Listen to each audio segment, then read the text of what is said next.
Σύντροφοι και συντρόφισσες, θα ήθελα να σας ευχαριστήσω θερμά για την παρουσία σας σήμερα εδώ. Και βεβαίως να ευχαριστήσω θερμά και τους εκπροσώπους του τύπου για το μεγάλο τους ενδιαφέρον να καλύψουν τις θέσεις και τις προτάσεις μας. Καταθέτουμε σήμερα στην κοινωνία και θέτουμε στην κρίση των πολιτών το κυβερνητικό πρόγραμμα του Συνασπισμού Ριζοσπαστικής Αριστεράς Ενωτικό Κοινωνικό Μέτωπο. Ένα πρόγραμμα αξιοπρέπειας και ελπίδας για το λαό και τον τόπο. Ένα επεξεργασμένο, ολοκληρωμένο και συγκεκριμένο βήμα προς βήμα σύγχρονο πολιτικό σχέδιο της αριστεράς, που εγγυάται την κοινωνικά δίκαιη δημοσιονομική εξυγίανση και την έξοδο της χώρας από την κρίση, που εγγυάται την αναπτυξιακή και παραγωγική ανασυγκρότηση της πατρίδας μας και την πολιτικά ισότιμη συμμετοχή της στην Ευρωζώνη και την Ευρωπαϊκή Ένωση. Καταθέτουμε σήμερα στον ελληνικό λαό, στην κρίση του ελληνικού λαού και όχι προς έγκριση στην Τρόικα, τη μόνη αξιόπιστη και ρεαλιστική, τη μόνη εφαρμόσιμη εναλλακτική πρόταση στο μνημόνιο. Ένα σύγχρονο πολιτικό σχέδιο που αποδομεί στην πράξη το νεοφιλελεύθερο υπόδειγμα.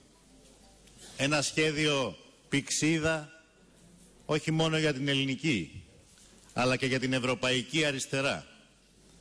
Έναν οδικό χάρτη για τη Νέα Ελλάδα. Με την κατάθεση του προγράμματός μας γίνεται πλέον ξεκάθαρο στις Ελληνίδες και στους Έλληνες ότι στις 17 του Ιούνιου έχουν μία και μόνο πραγματική επιλογή: να απαντήσουν στο δίλημμα ή το μνημόνιο ή το κυβερνητικό πρόγραμμα του ΣΥΡΙΖΑ. Ή κυβέρνηση μνημονίου με πυρήνα τη Νέα Δημοκρατία ή αντιμνημονιακή προοδευτική κυβέρνηση με πυρήνα τον Συνασπισμό Ριζοσπαστικής Αριστεράς Ενωτικό Κοινωνικό Μέτωπο. Γίνεται πλέον ξεκάθαρο ότι το δίλημμα της 17ης Ιουνίου συμπυκνώνεται σε αυτήν τη σκληρή διάζευξη μνημόνιο ή ΣΥΡΙΖΑ. Γιατί, φίλες και φίλοι, δεν υπάρχει περισσότερο ή λιγότερο κακό μνημόνιο. Δεν υπάρχει περισσότερο ή λιγότερο ακατάλληλο φάρμακο. Το μνημόνιο ή το εφαρμόζεις ή το ακυρώνεις. Και η διαφορά μας με το ΠΑΣΟΚ και τη Νέα Δημοκρατία είναι ότι αυτοί ζητούν την ψήφο του ελληνικού λαού προκειμένου να το εφαρμόσουν, ενώ εμείς ζητούμε την ψήφο του ελληνικού λαού προκειμένου να το ακυρώσουν.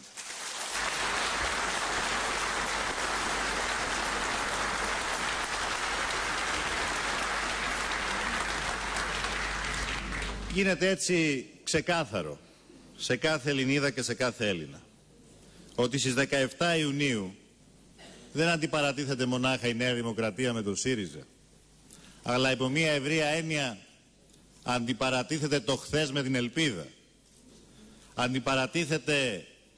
Αντιπαρατίθονται όλες εκείνες οι δυνάμεις, συσπυρωμένες πια, που εκφράζουν τα συμφέροντα ενός πολιτικού συστήματος που καταραίει, με το ΣΥΡΙΖΑ που θέλει να εκφράσει την ελπίδα και τη αισιοδοξία του λαού μας για να γυρίσουμε σελίδα. Τούτες τις μέρες βέβαια δίνει την τελευταία απελπισμένη μάχη οπισθοφυλακής ένας κόσμος που φεύγει. Ένα κλειστό σύστημα εξουσίας που οργάνωσε το σάπιο, εξαρτημένο, διεφθαρμένο και ανυπόληπτο πολιτικό κατεστημένο του μεταπολιτευτικού δικομματισμού της Νέας Δημοκρατίας και του ΠΑΣΟΚ. Το πραγματικό πελατειακό κράτος των ανεξέλεγκτων ιδιοκτητών μέσων μαζικής ενημέρωσης, των κρατικοδίαιτων τραπεζιτών και του πολιτικού προσωπικού που διασφάλιζε όλα αυτά τα χρόνια την εξουσία τους και που την τελευταία διετία συναρθρώνει τα συμφέροντά του με το μνημόνιο και με τους δανειστές. αποσύρεται αυτό το σύστημα μενόμενο από την πρωτοκαθεδρία της δημόσιας ζωής της χώρας. Αφού όμως πρώτα λαιλάτισε και παρέδωσε τη χώρα όμηρο στους δανειστές της, τώρα αποχωρώντας κινδυνολογεί, εκβιάζει, προσπαθεί να διχάσει την ελληνική κοινωνία και να προκαλέσει γενικευμένο φόβο και ανασφάλεια. Πιστεύουν ότι με αυτόν τον τρόπο θα πλήξουν το ΣΥΡΙΖΑ. Πλήττουν όμως τη χώρα, πλήττουν την Ελλάδα. Αδιαφορούν όμως γι' αυτό. Πρόκειται για το κύκνιο άσμα των διεκπεραιωτών της καμένης γης. Αλλά η στρατηγική της κινδυνολογίας και του φόβου ήδη κατέληξε μπούμεραγκ στους εμπνευστές της. Μόλις προχθές το ειδησιογραφικό πρακτορείο Reuters αποκάλυψε τα άσφαιρα πυρά κατά του συνασπισμού ριζοσπαστικής αριστεράς του Ενωτικού Κοινωνικού Μετώπου. Τον θυμόμαστε να διαβεβαιώνει τον ελληνικό λαό ότι δεν πρόκειται να δεχθεί τη μείωση των κύριων και επικουρικών συντάξεων, και αυτό που με περηφάνεια απέρριπτε στις κάμερες, λίγες ώρες μετά υπέγραψε φαρδιά πλατιά όταν βρέθηκε στο τραπέζι της διαπραγμάτευσης, παραδόθηκε ανεφόρον στους δανειστές. Υπέγραψε τη μείωση των κύριων και των επικουρικών συντάξεων. Και τώρα, μετά την εκλογική συντριβή της Νέας Δημοκρατίας στις 6 Μαΐου και με τον εύλογο φόβο της επερχόμενης συντριπτική του ήττας στις 17 του Ιούνιου, ζητάει μια δεύτερη διαπραγματευτική ευκαιρία, δήθεν για να αναιρέσει τη δική του, την προσωπική του δέσμευση στην πιστή εφαρμογή του μνημονίου. Με δύο λόγια, δεν φτάνει που εξαπάτησε μια φορά τον ελληνικό λαό, τώρα ζητάει την ψήφο του για να τον εξαπατήσει και δεύτερη φορά. Να εφαρπάξει την ψήφο του ελληνικού λαού για να παραδώσει την εντολή του στην κυρία Μέρκελ. Από την άλλη πλευρά, ο φυσικός αυτουργός του μνημονίου και άριστος νομοθέτης της διαπλοκής, ο κύριος Βενιζέλος, έχει κηρύξει προεκλογικό πόλεμο στα δικά του νομοθετήματα. Έχει φτάσει στο σημείο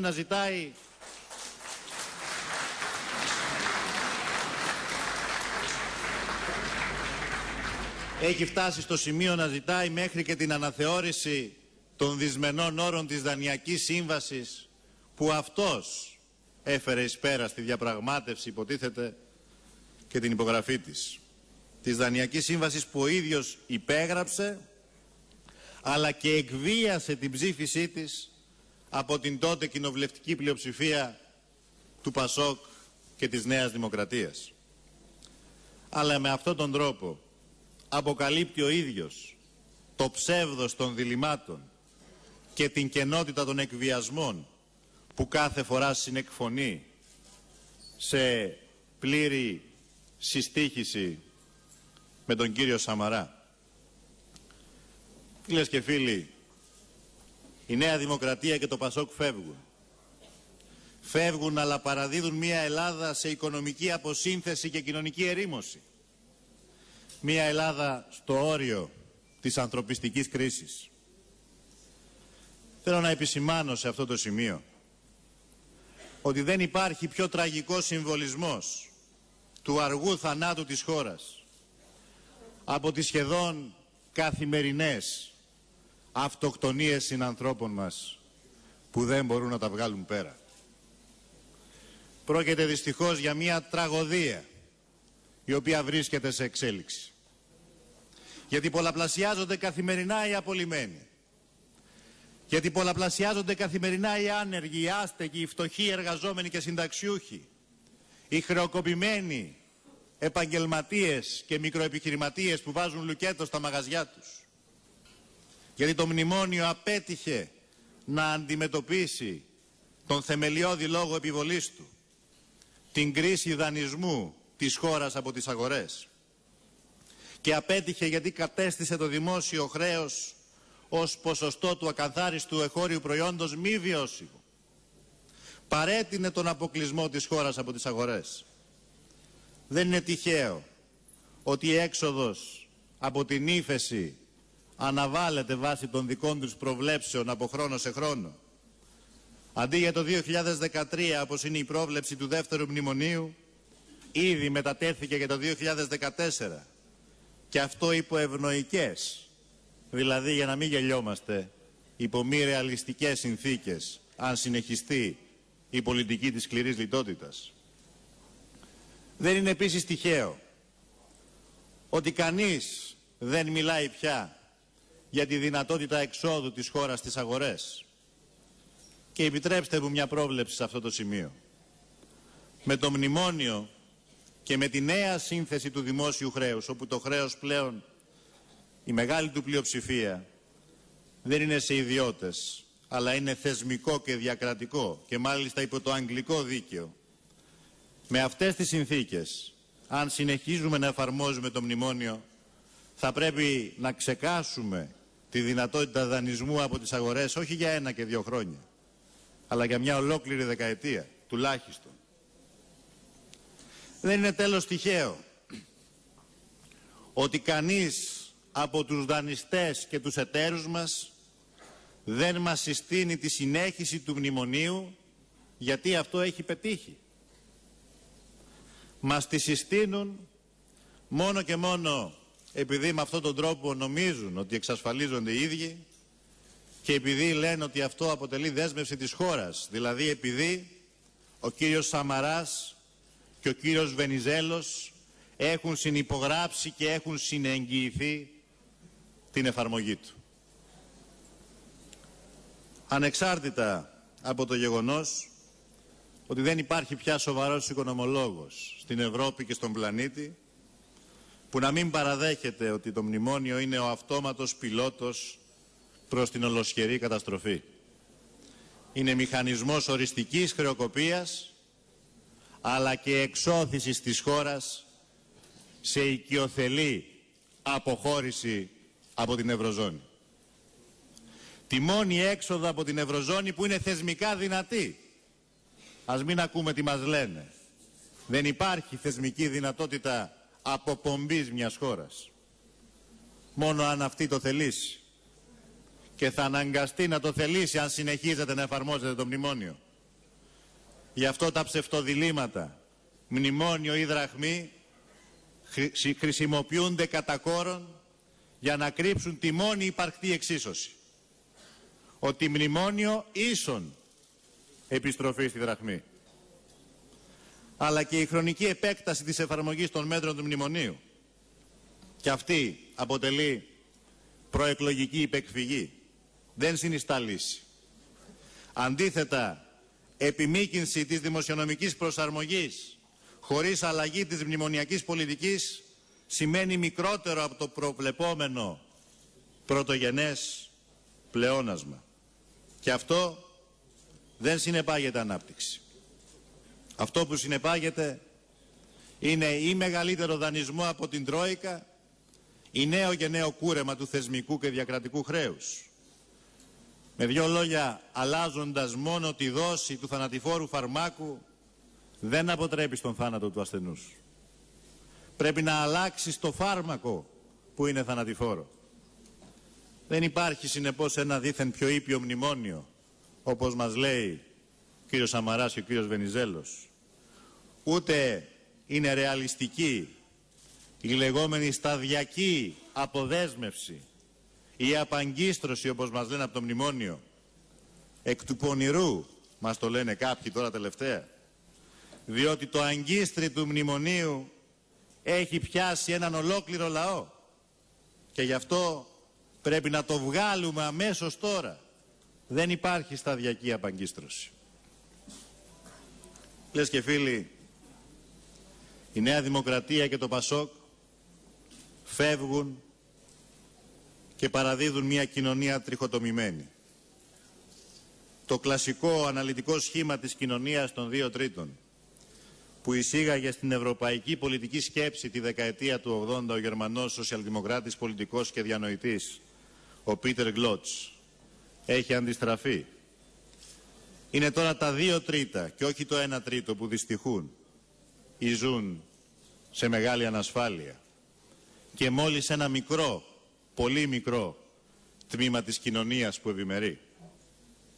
Το κάτω άκρο της κοινωνίας που διαρκώς μεγαλώνει και ήδη ξεπερνά το 40 περίπου της 100, αποτελείται από τα θύματα της κρίσης, από τα θύματα της πολιτικής του μνημονίου, από τους άνεργους, τους χαμηλόμισθους, τους χαμηλοσυνταξιούχους, τα χρεοκοπημένα νοικοκυριά, τους κατεστραμμένους επαγγελματίες και μικροεπιχειρηματίες. Η μεσαία τάξη είναι ίσως ακόμα ζωντανή, αλλά ζει σε ένα καθεστώς καταθλιπτικής ανασφάλειας. Είναι οι σχετικά υψηλόβαθμοι, υψηλόμισθοι εργαζόμενοι, οι επαγγελματίες και οι μικρές επιχειρήσεις που αντέχουν ακόμα, αλλά για πόσο ακόμα θα αντέχουν, αν συνεχιστεί η ίδια πολιτική. Όλη η κοινωνία ζει ένα αδιέξοδο και βρίσκεται μπροστά σε μία έλλειψη ορατής προοπτικής. Κάποιοι λίγοι όμως, και θέλω να κάνω ειδική αναφορά σε αυτό, κάποιοι λίγοι συμπολίτες μας είναι κερδισμένοι από αυτήν την τραγωδία που έπληξε την πατρίδα μας. Ποιοι είναι αυτοί οι κερδισμένοι του μνημονίου, όταν η συντριπτική πλειοψηφία του ελληνικού λαού εξαθλιώνεται? Είναι όσοι είχαν ακίνητα μέσω υπεράκτιων εταιριών, γιατί τους δόθηκε η δυνατότητα να τα εγγράψουν στο όνομά τους μέσα σε 6 μήνες, χωρίς να πληρώσουν καθόλου φόρο υπεραξίας, καταβάλλοντας μόνο το 50% του φόρου μεταβίβασης. Είναι οι φοροφυγάδες, γιατί με τα κίνητρα για επαναπατρισμό κεφαλαίων ξέπλυναν τα χρήματά τους με συντελεστή 5%, σε πολλές περιπτώσεις όταν επανεπενδυόταν το ποσό ο συντελεστής μειώνονταν στο 2,5%, και αυτή ήταν ίσως η πιο ανήθικη διάταξη της μνημονιακής κυβέρνησης του ΠΑΣΟΚ. Η άκρητη νομιμοποίηση εσόδων, ακόμη και εσόδων που μπορεί να προήλθαν από εμπόριο όπλων, σωματεμπορία ή διακίνηση ναρκωτικών. Ποιοι είναι αυτοί οι οποίοι ήταν οι κερδισμένοι? Πάλι οι φοροφυγάδες. Γιατί με την περαίωση των ετών 2000-2010 παραγράφηκαν όλα τα αδικήματα της φοροδιαφυγής, της φοροαποφυγής και της φοροκλοπής, μιας περίοδου κατά την οποία θα έπρεπε να είχαν αποδώσει στο κράτος φόρους της τάξεως των 110 δισεκατομμυρίων ευρώ.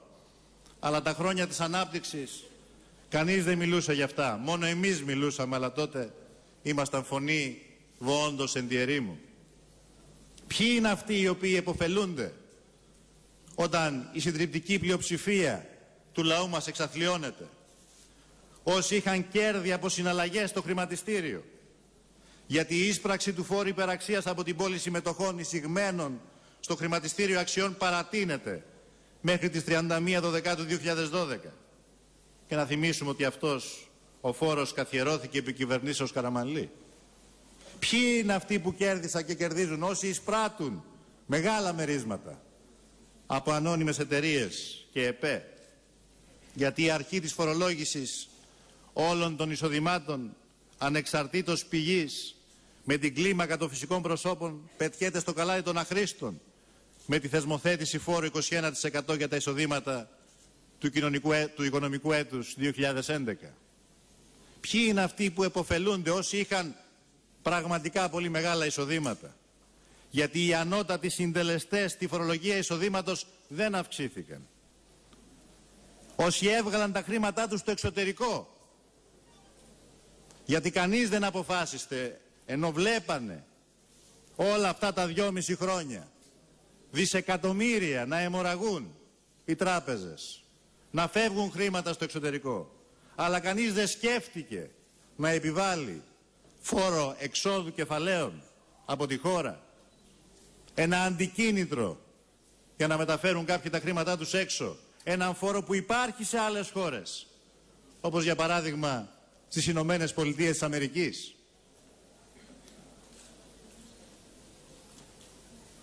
Φίλες και φίλοι, η Νέα Δημοκρατία και το Πασόκ φεύγουν, αλλά παραδίδουν την οικονομία σε κατάρρευση και τα δημόσια ταμεία άδεια. Και αντί τούτη την κρίσιμη ώρα να προτείνουν κάποια αξιόπιστη λύση στα προβλήματα που αυτοί δημιούργησαν, περιφέρουν τα αποτελέσματα της πολιτικής τους ως φόβητρο για να τους εγκρίνει ο λαός να συνεχίσουν την ίδια πολιτική. Προσπαθούν να φοβήσουν τον κόσμο για να μειώσουν όσο μπορούν τη διαγραφόμενη νίκη του ΣΥΡΙΖΑ στις εκλογές της 17ης του Ιούνιου.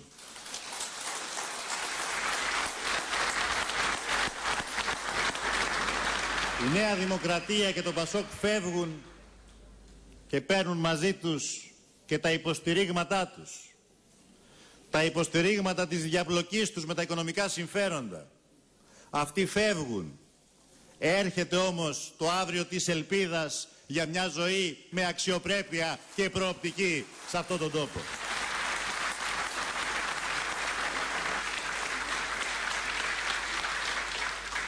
Και έρχεται ο ΣΥΡΙΖΑ. Μια πολιτική δύναμη που δεν κρύβει τις αδυναμίες της. Μέχρι την 5η του Μάη εκπροσωπούσαμε το 4,6% στο Ελληνικό Κοινοβούλιο. Ξαφνικά γίναμε δύναμη αξιωματικής αντιπολίτευσης και τώρα διεκδικούμε τη διακυβέρνηση, την κυβέρνηση του τόπου. Προκειμένου να μεταφέρουμε την εξουσία εκεί από όπου πηγάζει, δηλαδή στον ελληνικό λαό. Ερχόμαστε όχι...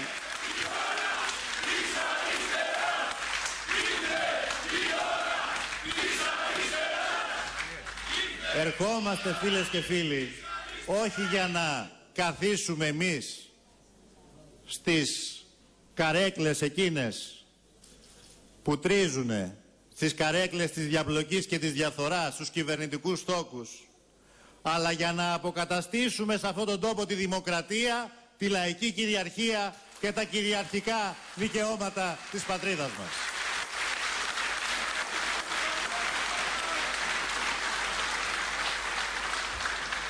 Δεν θα απαντήσουμε στην γκρίζα διαφήμιση και την πολιτική αντιπαράθεση της ύψης και της παρακμής που έχει επιλέξει το πανικόβλητο επικοινωνιακό επιτελείο της Νέας Δημοκρατίας. Έχουμε την πολιτική και ιδεολογική αυτοπεποίθηση της ήρεμης δύναμης που θέλει, ξέρει και μπορεί να αλλάξει τη μοίρα αυτού του λαού και αυτού του τόπου, διότι έχει μαζί του τη συντριπτική πλειοψηφία του λαού. Και θέλω σε αυτό το σημείο,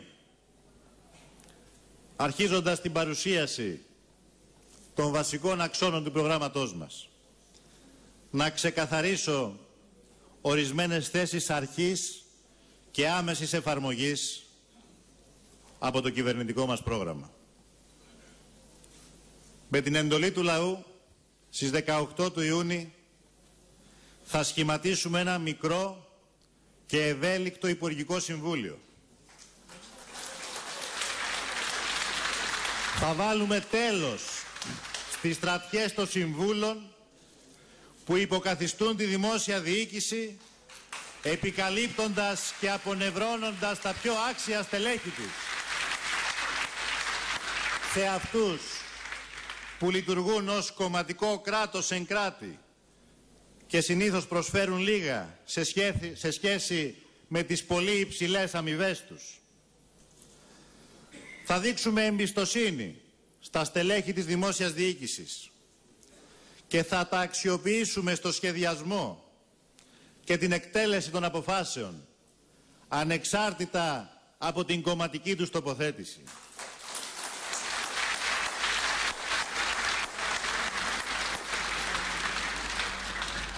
Θα βάλουμε με αποφασιστικότητα τέλος στο πολιτικά απαράδεκτο και κοινωνικά προκλητικό φαινόμενο των χρυσοκάνθαρων κομματικών διοικητών και εντεταλμένων στις δημόσιες επιχειρήσεις κοινής ωφέλειας και στις τράπεζες που μάλιστα είναι και υπό τον έλεγχο του δημοσίου. Θα βάλουμε τέλος στα Golden Boys που με το δημόσιο δανεικό χρήμα και τα μπόνους που παίρνουν μας κουνάνε το δάχτυλο και απειλούν στις τράπεζες, τους καταθέτες, ότι αν ο λαός νικήσει θα χάσουν τις αποταμιεύσεις τους. Θέλω επίσης να ξεκαθαρίσω ότι η πρώτη πράξη της κυβέρνησης της αριστεράς, αμέσως μόλις συγκροτηθεί η νέα Βουλή, θα είναι η ακύρωση του μνημονίου και των εφαρμοστικών του νόμων.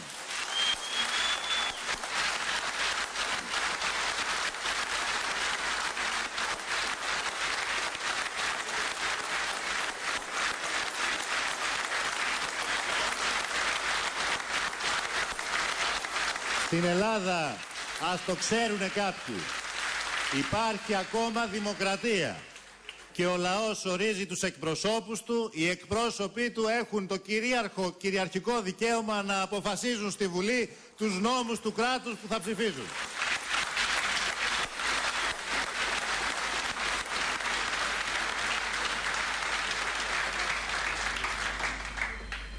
Θα αντικαταστήσουμε το μνημόνιο με ένα σχέδιο ανόρθωσης, ένα εθνικό σχέδιο ανόρθωσης για την οικονομική και κοινωνική ανάπτυξη, την παραγωγική ανασυγκρότηση και τη δίκαιη δημοσιονομική εξυγίανση. Ένα εθνικό σχέδιο ανόρθωσης που έχουμε επεξεργαστεί και που τους βασικούς τους άξονες θα σας παρουσιάσουμε. Αμέσως μετά την ακύρωση του μνημονίου, η νέα κυβέρνηση θα καταγγείλει τους επαχθείς όρους της Δανειακής Σύμβασης και θα ζητήσει την επαναδιαπραγμάτευσή της, ειδικότερα σε ό,τι αφορά τη βιώσιμη αντιμετώπιση της κρίσης δημόσιου χρέους της χώρας, θα αναζητήσει δίκαιη και βιώσιμη ευρωπαϊκή λύση. Χωρίς κοινή ευρωπαϊκή λύση στο πρόβλημα του συσσωρευμένου χρέους και της χρηματοδότησης της ανάπτυξης, η Ελλάδα δεν μπορεί να επιτύχει ταυτόχρονα τη δημοσιονομική προσαρμογή και την επίτευξη πρωτογενούς πλεονάσματος, την πληρωμή των τόκων για το συσσωρευμένο χρέος και τη χρηματοδότηση δημόσιων επενδύσεων και δημόσιων πολιτικών. Πρόκειται, φίλες και φίλοι, για μια άλυτη εξίσωση. Γι' αυτό και εμείς θα διεκδικήσουμε νέα αναδιαπραγμάτευση του χρέους σε ευρωπαϊκό επίπεδο με στόχο τη δραστική μείωσή του ή ένα μορατόριουμ για το χρέος και αναστολή πληρωμών των τόκων έως ότου διαμορφωθούν συνθήκες σταθεροποίησης και ανάκαμψης της οικονομίας. Το ύψος εξυπηρέτησης του χρέους θα πρέπει επίσης να συνδεθεί με το ρυθμό ανάπτυξης της ελληνικής οικονομίας, δηλαδή με το ρυθμό αύξησης του ακαθάριστου εγχώριου προϊόντος.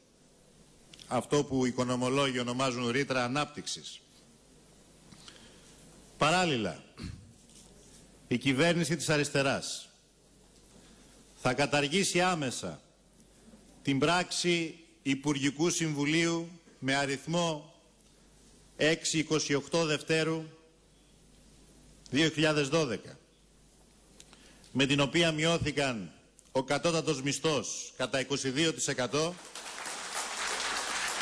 κατά 32% για νέους μέχρι 25 ετών,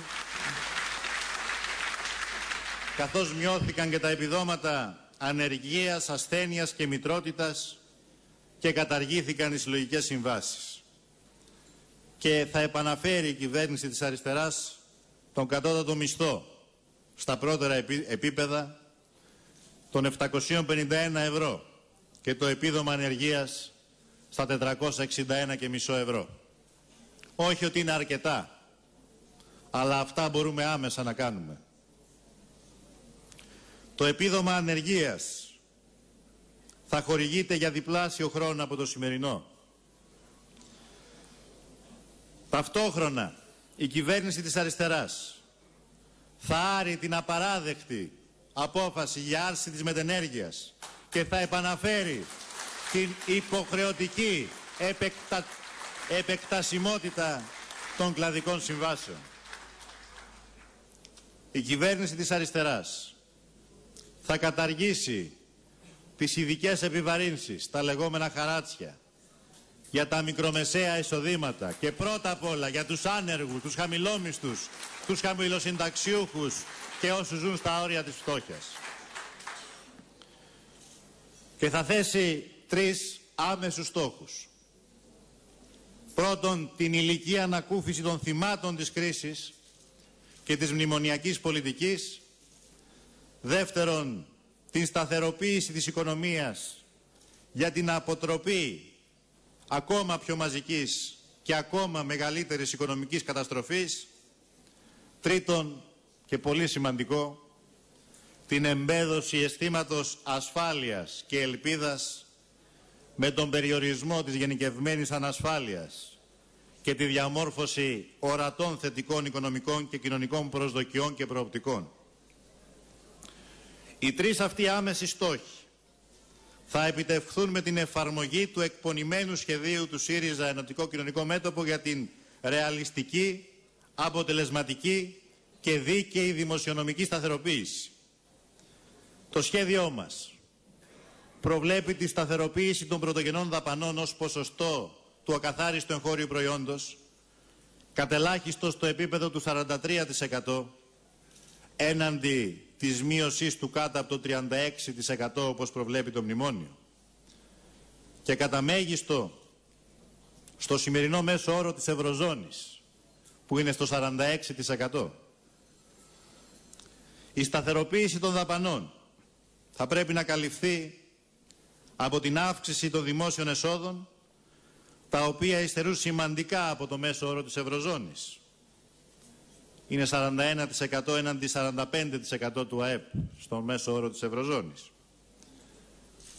Η προσαρμογή που προτείνουμε θα προέλθει από τη φορολόγηση του πλούτου και των υψηλών εισοδημάτων, με στόχο την αύξηση των εσόδων από άμεσους φόρους στα επίπεδα τα ευρωπαϊκά, δηλαδή να αυξήσουμε τα έσοδα κατά 4% του ΑΕΠ από φόρους των εχόντων και κατεχόντων σε ορίζοντα τετραετίας, με στόχο 1% αύξηση κάθε χρόνο.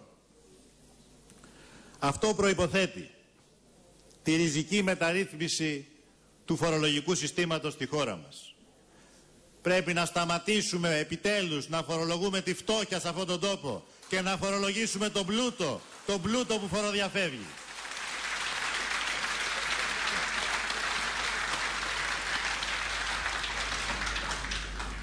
Στα ενδεικτικά μέτρα για τη σταθεροποίηση των πρωτογενών δαπανών περιλαμβάνονται τα εξής.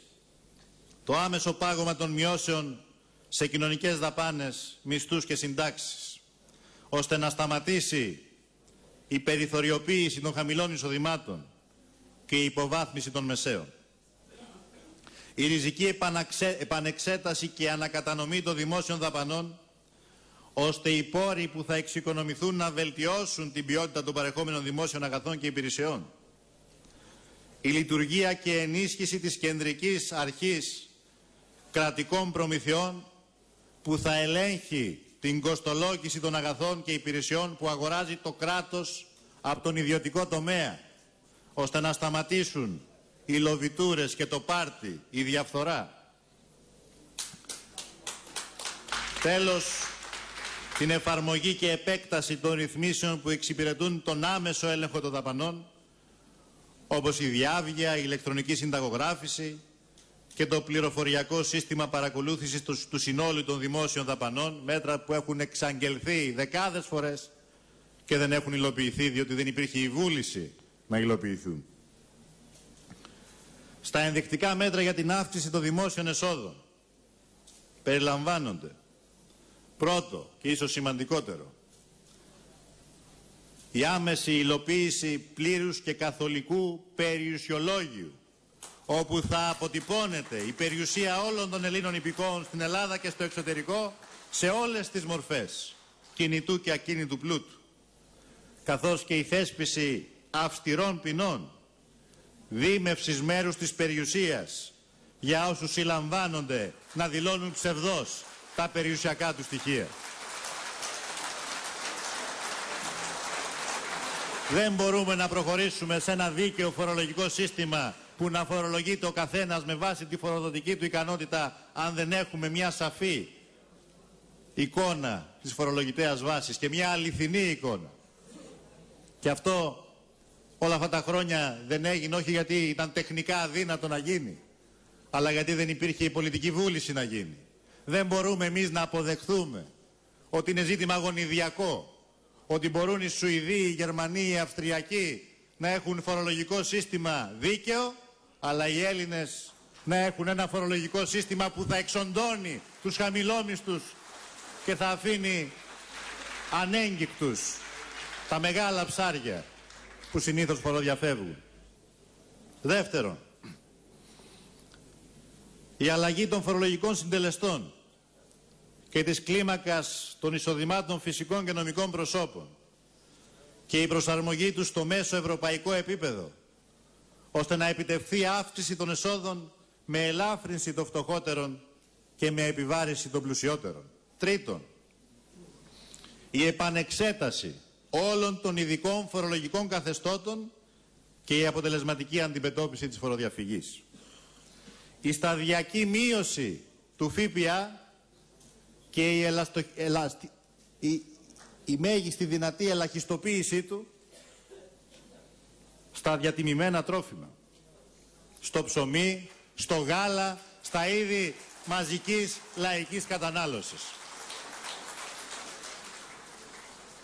Εκτιμάμε ότι αυτό, όπως και το προηγούμενο μέτρο, η επανεξέταση δηλαδή των ειδικών φορολογικών καθεστώτων και η μείωση ΦΠΑ, θα έχουν θετικό πολλαπλασιαστικό αποτέλεσμα στην εγχώρια ζήτηση λόγω υψηλότερης δροπής προς κατανάλωση των χαμηλότερων εισοδηματικών στρωμάτων.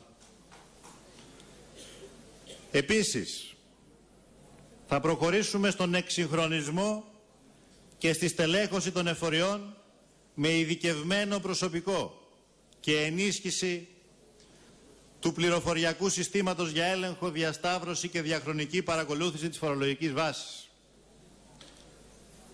Και τέλος, θα επιδιώξουμε μια εθνική προγραμματική συμφωνία με τον κλάδο της ναυτιλίας και τον εφοπλιστικό κόσμο, προσδοκώντας να αυξήσουμε τα φορολογικά έσοδα του κράτους.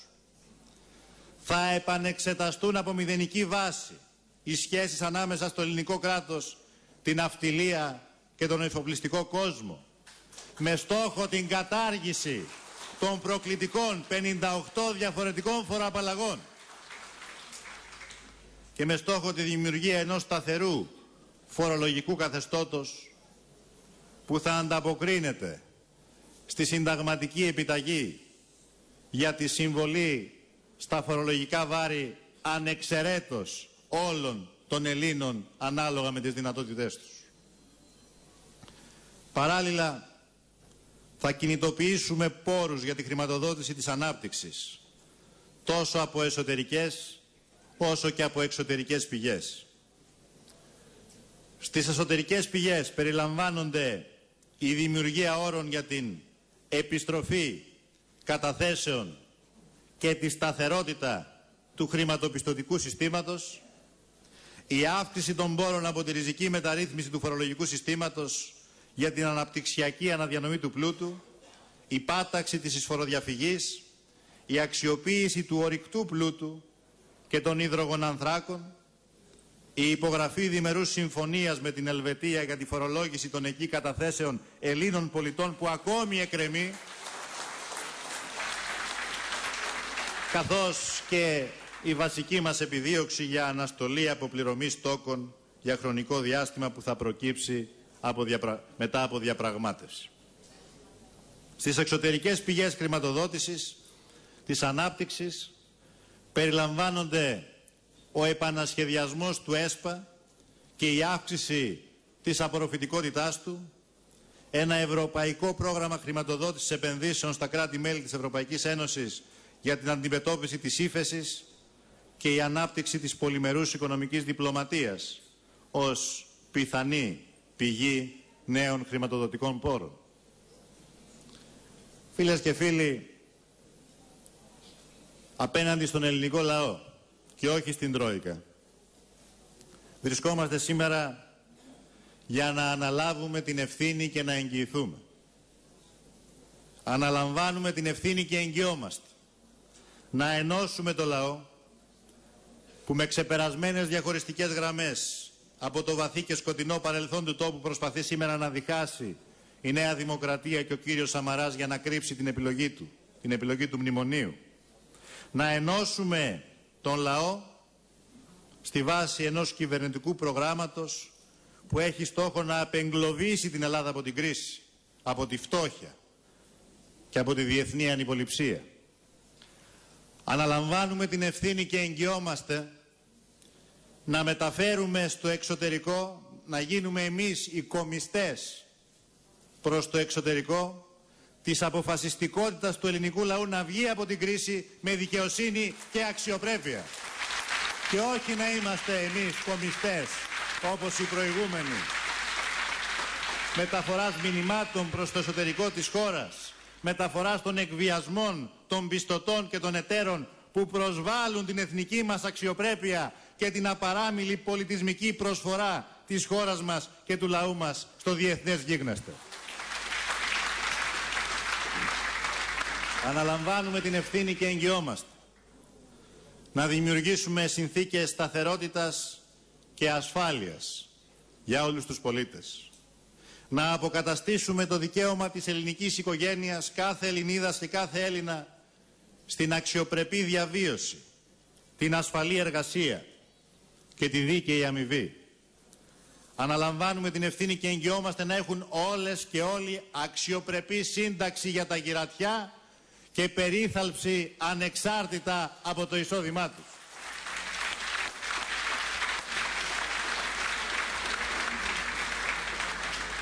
Αναλαμβάνουμε την ευθύνη και εγγυόμαστε να καλύπτουμε τις μελλοντικές ανάγκες του συστήματος κοινωνικής ασφάλισης από το Ταμείο Εθνικού Πλούτου και Κοινωνικής Ασφάλισης. Σε αυτό το ειδικό, αποκλειστικά δημόσιο ταμείο που θα δημιουργήσουμε, θα μεταφέρονται όλα τα δικαιώματα επί του φυσικού και του ορυκτού του ενεργειακού πλούτου της χώρας, περιλαμβανομένων και των πιθανών κοιτασμάτων υδρογονανθράκων, εφόσον αποδειχθούν οικονομικά εκμεταλλεύσιμα, καθώς και όλη η εμπορεύσιμη, κινητή και ακίνητη περιουσία του κράτους.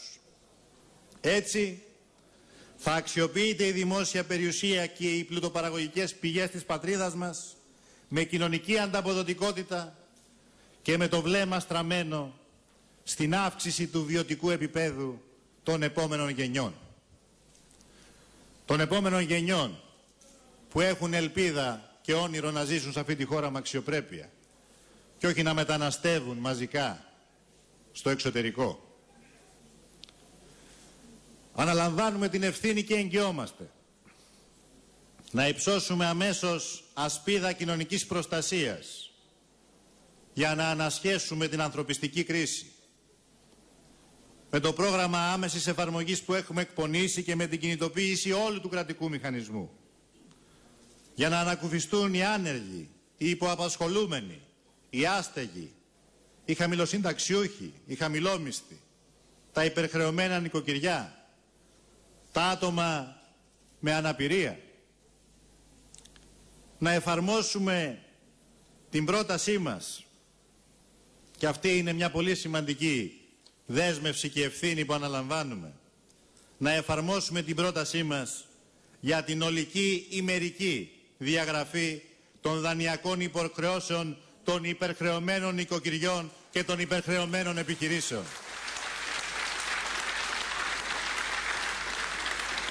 Και αυτό μπορεί να γίνει μόνο εάν προχωρήσει η διαδικασία της εθνικοποίησης του χρηματοπιστωτικού συστήματος, ώστε να μπορέσουμε να απομειώσουμε τις δανειακές απαιτήσεις ανάλογα με τη μείωση του εισοδήματος ή του τζίρου που έχουν υποστεί τα νοικοκυριά ή οι επιχειρήσεις από τη μέρα σύναψης του δανείου μέχρι σήμερα.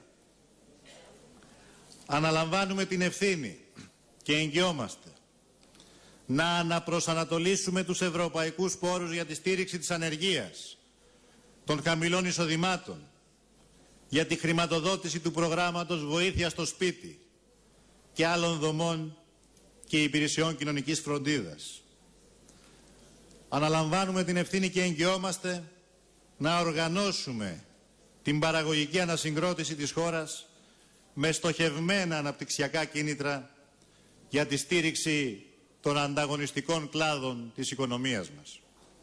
Και σε αυτή την κατεύθυνση θα μειώσουμε άμεσα τον φόρο προστιθέμενης αξίας στην εστίαση και στον τουρισμό.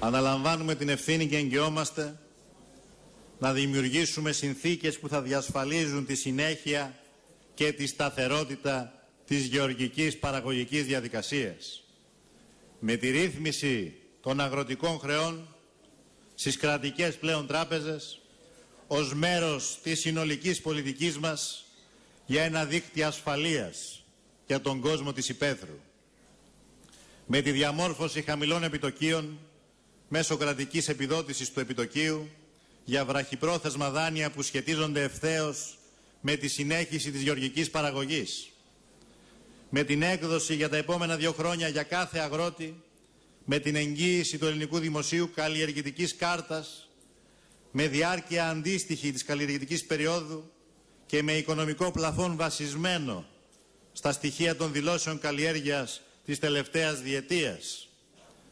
Να σταματήσουμε αυτή την αντιπαραγωγική λογική των επιδοτήσεων των αποσυνδεδεμένων με την παραγωγή.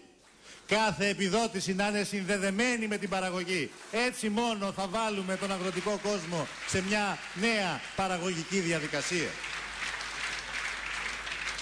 Με την κάρτα αυτή, μέσω μιας και μοναδικής τράπεζας επιλογής του αγρότη, ο ίδιος ο αγρότης θα επιλέγει τους νόμιμους προμηθευτές των ιδρωών του, οι οποίοι θα αποπληρώνονται το τίμημα των πωλήσεών τους απευθείας από την τράπεζα μέχρι του ποσού του εγκεκριμένου πλαφών. Αναλαμβάνουμε την ευθύνη και εγγυόμαστε να εθνικοποιήσουμε και ακολούθως να κοινωνικοποιήσουμε, δηλαδή να θέσουμε υπό δημόσιο, κοινωνικό και διαφανή έλεγχο τις τράπεζες που έχουν πάρει δισεκατομμύρια και τα φορτώνουν έως χρέη στις επόμενες γενιές, στις τράπεζες που ανακεφαλαιοποιούνται από το Ταμείο Χρηματοπιστωτικής Σταθερότητας. Αναλαμβάνουμε την ευθύνη και εγγυόμαστε να παγώσουμε τις ιδιωτικοποίησεις, τις στρατηγικής σημασίας για την εθνική οικονομία δημόσιων οργανισμών που έχουν περάσει ήδη στο περίφημο αυτό ειδικό ταμείο και να επαναφέρουμε σταδιακά και ανάλογα με τις δυνατότητες της οικονομίας υπό δημόσιο έλεγχο στρατηγικές επιχειρήσεις που είτε βρίσκονται σε πορεία ιδιωτικοποίησης είτε έχουν ήδη ιδιωτικοποιηθεί. Αναλαμβάνουμε την ευθύνη και εγγυόμαστε να αναδιοργανώσουμε το δημόσιο τομέα.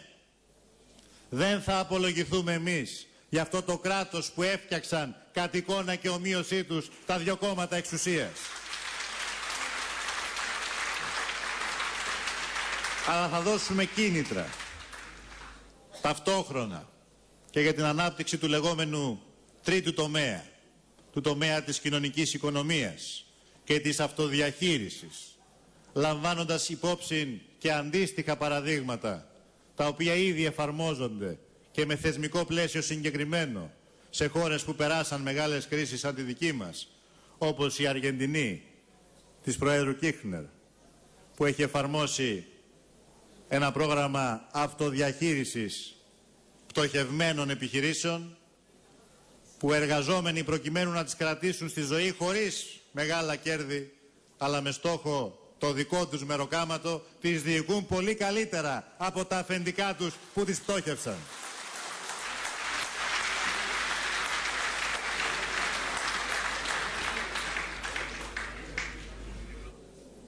Αναλαμβάνουμε την ευθύνη και εγγυόμαστε να αναδιοργανώσουμε τη δημόσια διοίκηση και να τη διαποτίσουμε με τις αρχές της δημοκρατίας, της αξιοκρατίας, της διαφάνειας και του δημοκρατικού προγραμματισμού στην καθημερινή της λειτουργία. Αναλαμβάνουμε την ευθύνη και εγγυόμαστε να αντιμετωπίσουμε υπεύθυνα τα ζητήματα που άπτονται της μεταναστευτικής πολιτικής. Απαραίτητη προϋπόθεση η ανάληψη διεθνών πρωτοβουλειών για την αντιμετώπιση των αιτιών των μετακινήσεων πληθυσμών.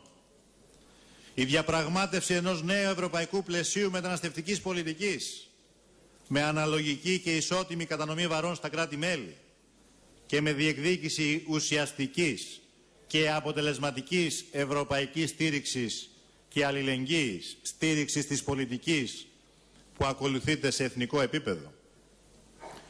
Με τη σταδιακή παραχώρηση ταξιδιωτικών εγγράφων για τον μεγάλο όγκο των οικονομικών μεταναστών που επιθυμούν να αποχωρήσουν από το ελληνικό έδαφος και να βρουν δουλειά εκεί που υπάρχουν δουλειές, στην κεντρική και τη βόρεια Ευρώπη, με τον εξορθολογισμό του νομικού και θεσμικού πλαισίου για την νομιμοποίηση των μεταναστών που ζουν και εργάζονται στη χώρα μας και την ισότιμη ένταξή τους στον κοινωνικό ιστό, με την αποτελεσματική πάταξη των κυκλωμάτων σύγχρονης δουλείας, τράφικινγκ γυναικών, παιδιών, ανδρών, ατόμων με ειδικές ανάγκες, κυκλωμάτων που εμπορευματοποιούν τις γης τους κολλασμένους, τους μετανάστες και τους πρόσφυγες. Αναλαμβάνουμε την ευθύνη και εγγυόμαστε να βάλουμε τέλος στο πολιτικό σύστημα της διαφθοράς, της διαπλοκής, του κομματισμού και του ρουσφετιού. Είμαστε οι μόνοι που μπορούμε να το κάνουμε και θα το κάνουμε.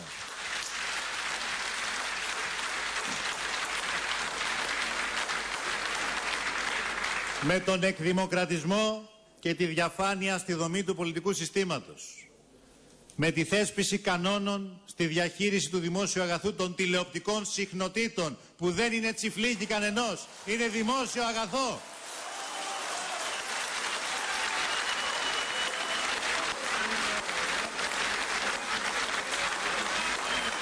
Είναι δημόσιο αγαθό και πρέπει να παραχωρείται με κανόνες. Η δημοκρατία έχει κανόνες και όλοι οφείλουν να σέβονται τους κανόνες της δημοκρατίας.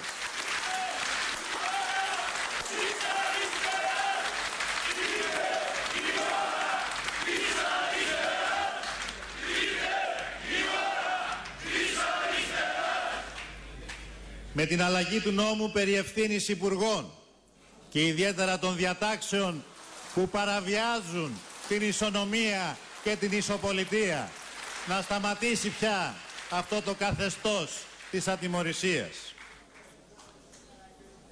Και τέλος, με την καθιέρωση της απλής και ανώθευτης αναλογικής.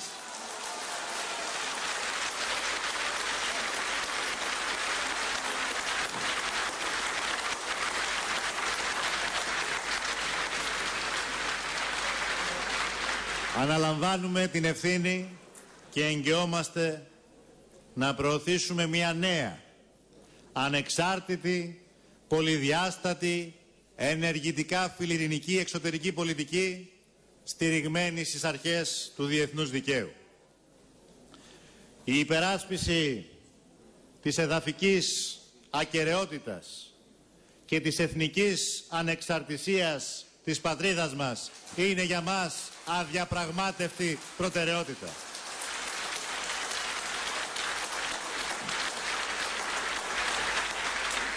Η χώρα μας είναι ισότιμο μέλος της Ευρωπαϊκής Ένωσης. Από αυτή τη σχέση απορρέουν δικαιώματα και υποχρεώσεις. Η χώρα μας όμως είναι ταυτόχρονα και ένας σημαντικός πολιτισμικός, εμπορικός και ενεργειακός κόμβος τριών υπήρων στο νότιο και ανατολικό άκρο της Ευρώπης. Το παροχημένο δόγμα ανήκομενη στη Δύση, που μετατράπηκε σταδιακά σε παραδεινόμαστε εις τους ισχυρούς δεν μπορεί να συνεχίζει να αποτελεί πηξίδα της εξωτερικής μας πολιτικής.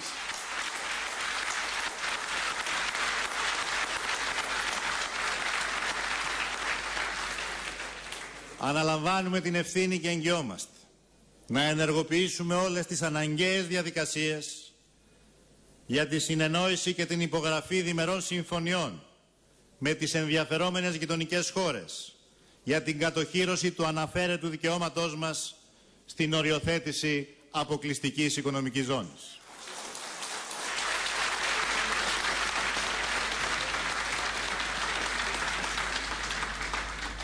Αναλαμβάνουμε την ευθύνη και εγγυόμαστε να αγωνιστούμε για να εδραιώσουμε την ειρήνη και την ασφάλεια στην ευαίσθητη, πολύπαθη αυτή περιοχή της νοτιοανατολικής Μεσογείου.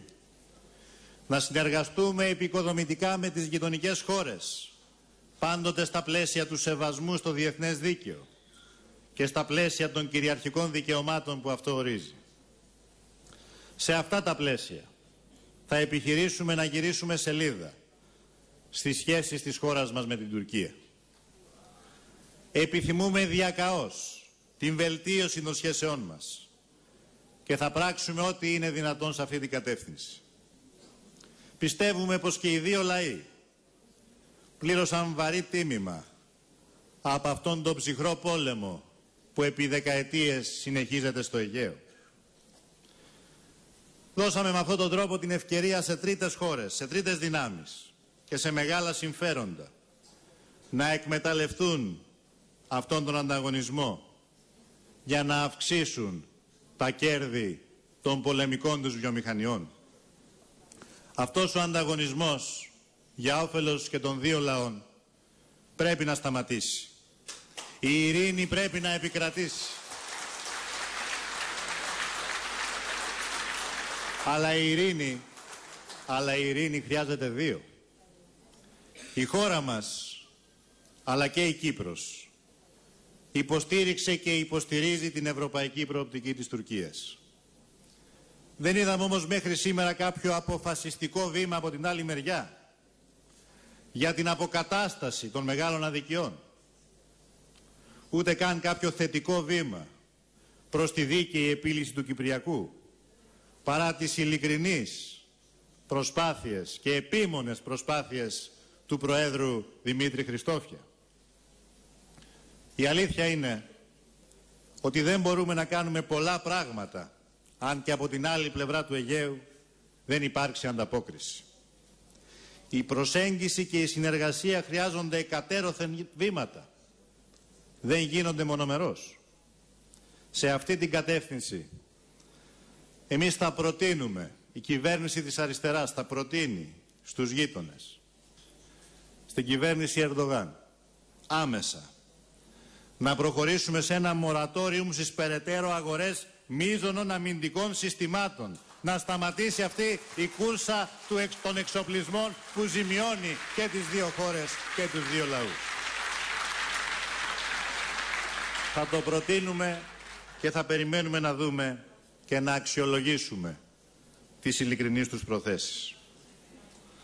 Τέλος, αναλαμβάνουμε την ευθύνη και εγγυόμαστε να εργαστούμε προκειμένου να καταλήξουμε σε μια αμοιβαία αποδεκτή λύση στη διαφορά για το όνομα της πρώην Ιουγκοσλαβικής Δημοκρατίας της Μακεδονίας στο πλαίσιο του Οργανισμού Ηνωμένων Εθνών. Λύση σύνθετης ονομασίας με γεωγραφικό προσδιορισμό για όλες τις χρήσεις. Λύση που προτείναμε εδώ και δεκαετίες και αν τότε είχαμε εισακουστεί θα είχε λυθεί ένα πρόβλημα που χωρίζει δυστυχώς τη δυνατότητα ανάπτυξης ουσιαστικής συνεργασίας ανάμεσα στις δύο χώρες και στους δύο λαούς. Φίλες και φίλοι,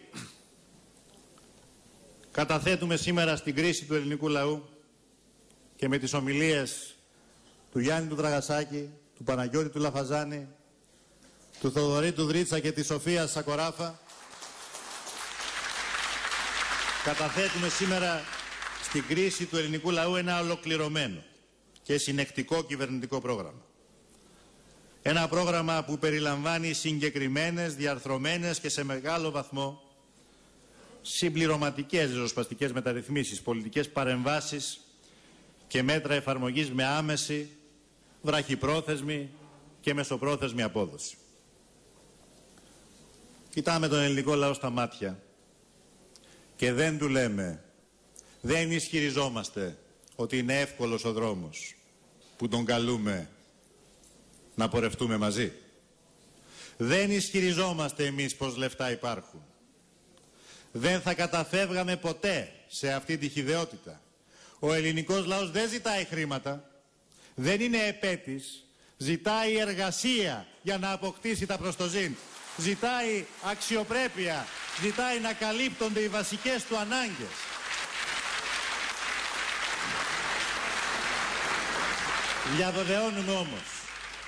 Διαβεβαιώνουμε όμως ότι πόροι μπορούν να εξοικονομηθούν.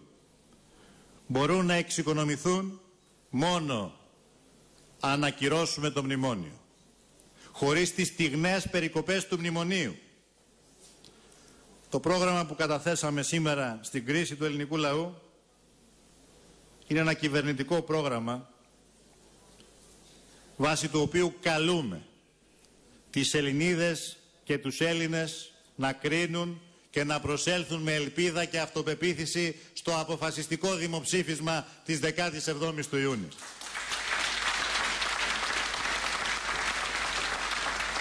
Ένα κυβερνητικό πρόγραμμα που θέτει πρώτο εθνικό στόχο την αποκατάσταση της κοινωνικής δικαιοσύνης και της αξιοπρέπειας κάθε Ελληνίδας και κάθε Έλληνα. Φίλες και φίλοι, ο ΣΥΡΙΖΑ, Ενωτικό Κοινωνικό Μέτωπο, διαθέτει το άξιο και εξειδικευμένο στελεχικό δυναμικό. Κορυφαίους επιστήμονες, πανεπιστημιακούς, διανοητές, στελέχη με διεθνή καταξίωση, πολιτική εμπειρία και αγωνιστική ετοιμότητα να εφαρμόσουν με επιτυχία αυτό το κυβερνητικό πρόγραμμα. Η Ελλάδα, η χώρα μας, μπορεί και πρέπει να γίνει πρωτοπόρα δύναμη αλλαγής στην Ευρώπη. Οι Ελληνίδες και οι Έλληνες αξίζουν ένα καλύτερο μέλλον. Έχουν δικαίωμα στο όνειρο να ζήσουν με αξιοπρέπεια στην πατρίδα μας. Έχουν δικαίωμα στην ελπίδα. Εμείς καλούμε όλο το λαό να ενωθεί με λογισμό και με όνειρο για να ανοίξουμε μαζί ξανά το δρόμο στην ελπίδα. Σας ευχαριστώ πολύ. Να είστε καλά.